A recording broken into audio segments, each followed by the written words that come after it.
Hello my soul family, welcome to my page. चलिए हम देखते हैं कि आपकी और आपके पार्टनर की करंट एनर्जी क्या है। अभी आपके और आपके पार्टनर की करंट एनर्जी। इस पेज को ज़रूर like, share, comment and follow करिए एंड ढेर सारा प्यार दे एंड एंजल्स को ज़रूर थैंक करिए। देखते हैं कि आपकी एनर्जी क्या है।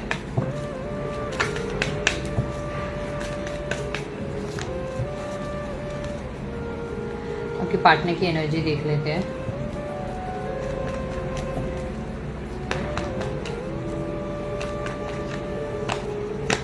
कि पार्टनर की एनर्जी ऐसे नजर आ रही है कि ना वो जो भी क्लैशेस या ईगो क्लैशेस आप दोनों के बीच में ना उन सब से निकलना चाहते हैं, बाहर आना चाहते हैं एंड आपके साथ सुलह करना चाहते हैं। लाइक एक लविंग एनर्जी काफी नजर आ रही है। वो चाहते हैं कि वो आपका प्यार डिजर्व करते हैं एंड लविंग एनर्जी रिसीव करना चाहते हैं। एंड आप इस मोड पे हो कि लाइक ये सामने से आए और खुद से बात करे। जो भी हो, आप काफी थोड़े से एटीट्यूडेड एंड ईगो पे हो, चाहते हो कि वो सुलह